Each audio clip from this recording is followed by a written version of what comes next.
As Chicago prepares to mark the 10-year anniversary of 9/11, we're joined by some very special guests, including a man who survived the World Trade Center attacks. Dan Vasco is here along with local artist Mark Paul to talk about a new charity they're starting. And first of all, Dan, you were on...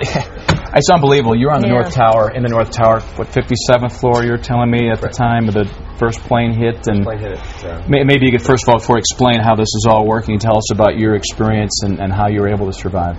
I was on the 57th floor, the first tower, at 8:46 a.m. when the plane, first impact, impacted the building.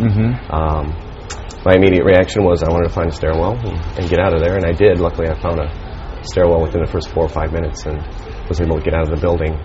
It took me approximately 35-40 minutes to get out of the building. Are you able to watch, Dan, all these retrospectives we're seeing on television now? We're looking back 10 years later, and it moves a lot of people to tears who weren't even there. Yeah. How is that like? Are you watching it? I watch it. Yeah, I can still watch it, but it still gets to me. It's 10 years later.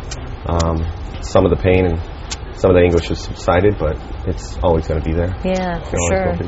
And wow, it's incredible. And Mark, you two got together and you were able to put this wonderful charcoal sketch together that kind of captures the spirit and emotion of the day.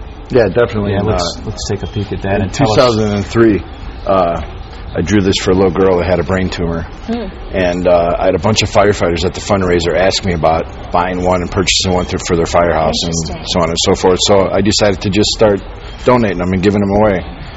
So I gave one away to the Engine 78 in Wrigleyville because I worked at Wrigley Field. Great station, yeah. And I had a great relationship with the guys over there, and I let them come in early before batting practice and get some home run balls and stuff like that. So after I donated that one to them, I felt the need to bring it to New York and to donate it to worthy causes and worthy people out there. So I went to the fire departments and the police departments and municipal buildings out there, and I probably have about 20 pictures out there. So hope, I hope we can get a tight shot of this. You hope to get one of these in every fire station where we lost firefighters in New York? Yes. To deliver one to all of the families of those lost firefighters, fallen firefighters as well. Yes. This year what we'd like to do is we're trying to raise money to donate 343 pictures to the families who lost firefighters at Ground Zero. And then further down the road, we'll be starting a scholarship fund for the children of the fallen. It is a powerful image, and I mean, just incredible work, Mark. Thank you very much. Yeah, it really is. And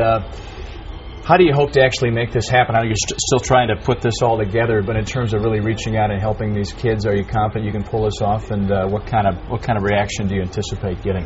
Oh, I'm definitely confident. Working with Mark, he has the drive, motivation to do this. He asked me, he's like, "Do you want to, assist me on this?" I said, "I'm in. I'm going to 100% help you out in doing this." So.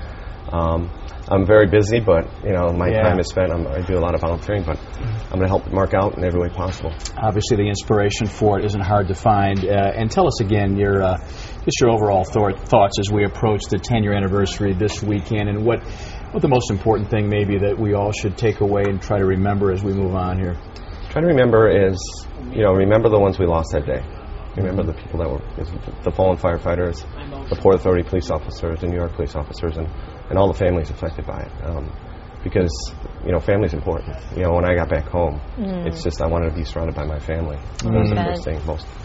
Absolutely. Yeah. And so, did you obviously lost friends, people you knew in the 9/11 tragedy? Yeah, I have a friend that works at Cantor Fitzgerald, and he lost a lot of friends that day that worked up above the impact zone.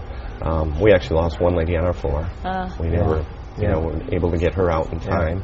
Yeah. So she was lost. So we think about them all the time. He was telling me he was there on a 1-week assignment, and it happened to be that week. All right. Dan, great to see you. Thanks for being here very much. Thanks for sharing your story with us, and good luck with this wonderful effort. Yeah. And thank you very much. for stopping by and sharing it with us. Thank you. Thanks for having us. All the best. Nicely done. Thank you very much.